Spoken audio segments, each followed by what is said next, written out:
Hey everybody, welcome to Reading the Bible to Cats. I'm making a few videos in advance. I'm going away. Oh, Custer turned his head away. Oh, it's really cute. He's not fulfilling his contract. Oh, okay. Well, that's okay. Well, let's pounce on it and just read Samuel, 1 Samuel chapter 17. Okay, I'm going to pounce on it. Now the Philistines gathered their forces for war and assembled at Soko in Judah. They pitched camp at Ephes Damim between Soko and Azekah. Saul and the Israelites assembled and camped in the valley of Elah and drew up their battle line to meet the Philistines. The Philistines occupied one hill and the Israelites another, with the valley between them. A champion named Goliath, who was from Gath, came out of the Philistine camp. He was over 9 feet tall. He had a bronze helmet on his head and wore a coat of scale armor of bronze, weighing 5,000 shekels. On his legs he wore bronze greaves, and a bronze javelin was slung on his back. His spear shaft was like a weaver's rod, and its iron point weighed 600 shekels. His shield bearer went ahead of him. Goliath stood and shouted to the ranks of Israel, "Why do you come out and line up for battle? Am I not a Philistine? And are you not the servants of Saul?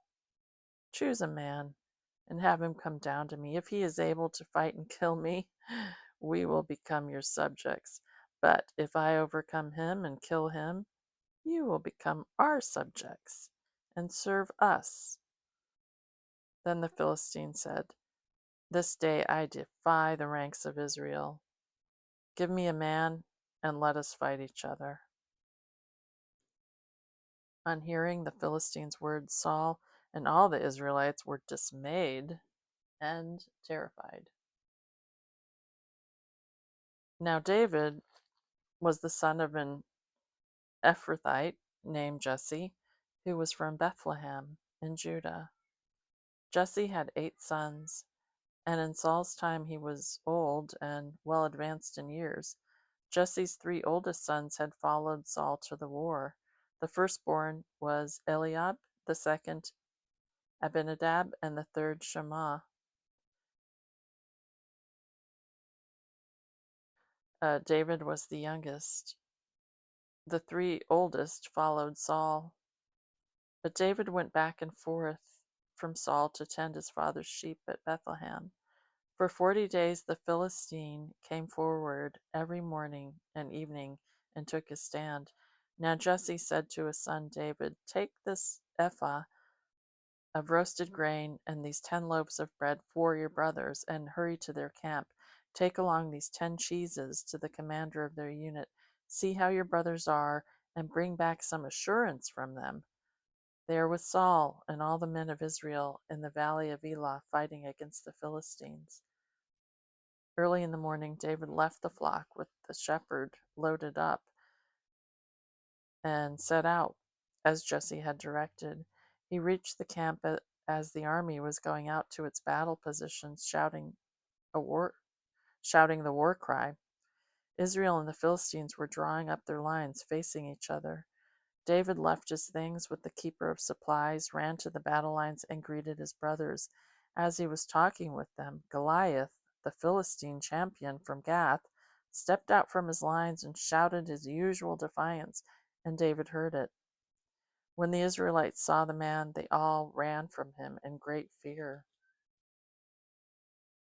Now the Israelites had been saying, "Do you see how this man keeps coming out? He comes out to defy Israel. The king will give great wealth to the man who kills him. He will also give him his daughter in marriage and will exempt his father's family from taxes in Israel." David asked the men standing near him, What will be done for the man who kills this Philistine and removes this disgrace from Israel? Who is this uncircumcised Philistine that he should defy the armies of the living God? They repeated to him what they had been saying and told him, this is what will be done for the man who kills him. When Eliab, David's oldest brother, heard him speaking with the men, he burned with anger at him and asked, why have you come down here? And with whom did you leave those few sheep in the desert? I know how conceited you are and how wicked your heart is. You came down only to watch the battle.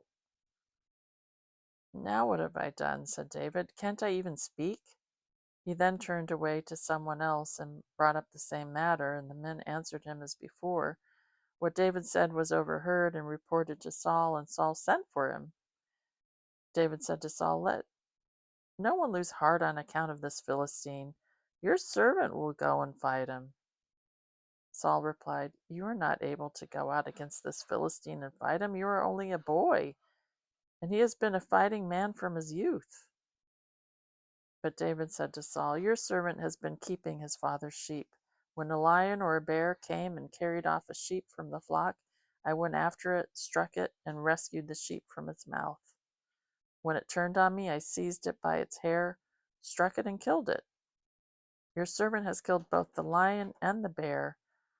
This uncircumcised Philistine will be like one of them, because he has defied the armies of the living God. The Lord who delivered me from the paw of the lion and the paw of the bear will deliver me from the hand of this Philistine. Saul said to David, go, and the Lord be with you.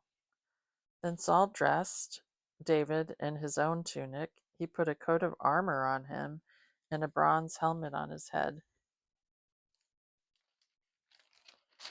David fastened on his sword over the tunic and tried walking around because he was not used to them. I cannot go in these, he said to Saul, because I'm not used to them. So he took them off. Then he took a staff in his hand, chose 5 smooth stones from the stream, put them in the pouch of his shepherd's bag, and with his sling in his hand approached the Philistine. Meanwhile, the Philistine with his shield bearer in front of him kept coming closer to David. He looked David over and saw that he was only a boy, ruddy and handsome, and he despised him. He said to David, am I a dog that you come at me with sticks? And the Philistine cursed David by his gods. Come here, he said, and I'll give your flesh to the birds of the air and the beasts of the field. David said to the Philistine, you come against me with sword and spear and javelin, but I come against you in the name of the Lord Almighty, the God of the armies of Israel, whom you have defied. This day the Lord will hand you over to me, and I'll strike you down and cut off your head. Today I will give the carcass of the Philistine army to the birds of the air and the beasts of the earth, and the whole world will know that there is a God in Israel.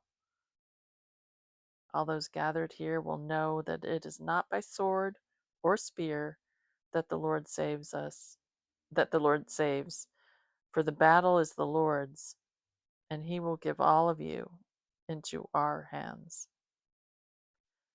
As the Philistine moved closer to attack him, David ran quickly toward the battle line to meet him.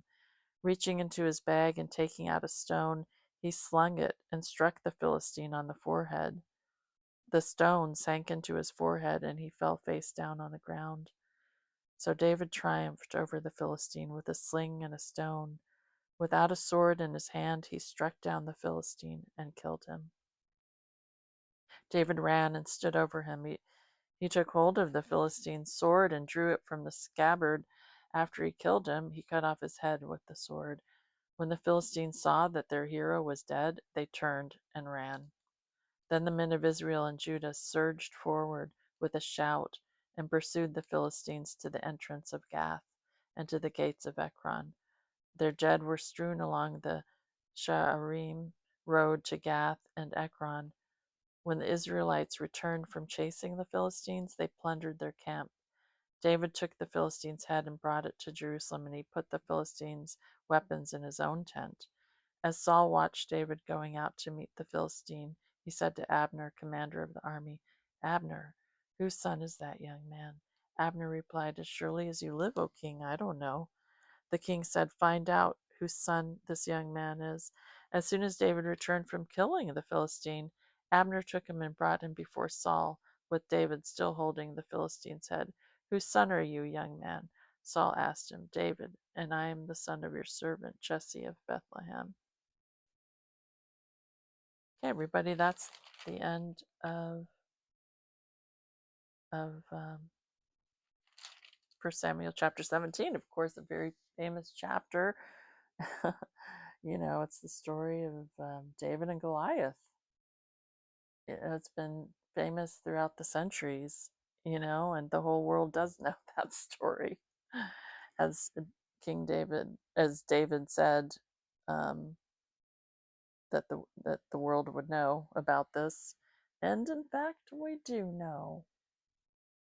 A millennia later, we're still reading about this David and Goliath story. And in fact, the story continues. We're still in the story.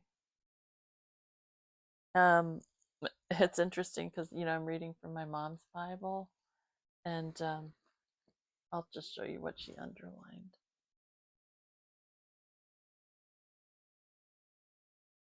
I always love finding my mom's underlined things. Yeah, so she underlined, I come against you in the name of the Lord Almighty, the God of the armies of Israel, whom you have defied. This day the Lord will hand you over to me, and I'll strike you down and cut off your head. I laughed because, she really wanted vengeance on her enemies. Okay. Today I will give she underlined carcasses. I will give the carcasses of the Philistine army to the birds of the air and the beasts of the earth, and the whole world will know that there is a God in Israel. All those gathered here will know that it is not by sword or spear that the Lord saves, for the battle is the Lord's, and he will give all of you into our hands. Yeah, she liked that. I guess she especially liked the carcasses part too. That's funny. I mean, it's funny only because, those are the things she underlined. I mean, of course, I would underline the battle is the Lord's, you know, and it's powerful, everything she underlined, but I don't know why she underlined carcasses. Mom? um, because I would underline, like, I find things, like I said, I find things in the Bible to underline that are like, peace. The Lord will give you peace. And she's underlying, today I will give the carcasses, and I'm like, anyway, she was just funny. She she was full of she had a fight. She was a fighter. She definitely was a fighter. That's how I would characterize my mother, as a fighter. Um, and I'm not so much. I'm not a fighter. I kind of wish I had her fighting spirit, but I really don't. I don't really have that. But she did, obviously. Anyway, and King David did. He was how brave was he? He was a warrior, um, to come against a giant. Right, Guster? What do you think? Okay, well, let's pray, because I'm doing a bunch of videos. So, okay, Lord, thank you for this marvelous story of David and Goliath, which has lived through the centuries, and and you are the God of Israel, and it's not a wise thing to defy the armies of the living God. But you do fight our battles, Lord. You are our King. You are our the one who fights our battles, our spiritual battles, our metaphorical battles, our real battles. Help me to trust in that. I pray for everybody who's watching or listening, especially if oh, look, they're kissing. The kitties are kissing. Especially if they are in a war zone or, in conflict or in an area of suffering or pain, wherever it is in the world, Lord. I pray for your mercy and that you would rescue your people. Pray for the protection of Israel and the peace of Jerusalem, and for the hostages to be set free, Lord. And just for people who are terrified by war, and we just need you to return, Messiah. We need the Prince of Peace. We need your kingdom to come and your will to be done on earth as it is in heaven. And I pray for that. And we await the regeneration of all things, the restoration of all things, the resurrection. I believe in the rapture. I'm waiting for that. We just wait for you, Messiah, and say, come back. And I pray these things in Yeshua HaMashiach's name, in Jesus' name. Amen, everybody. Look at that cute little belly. It's kind of fat, I guess. I don't know. He's enjoying his food. All right, everybody. Just think about David and Goliath when you face the giants in your lives, and know that God can fight those battles on your behalf. All right. Bye.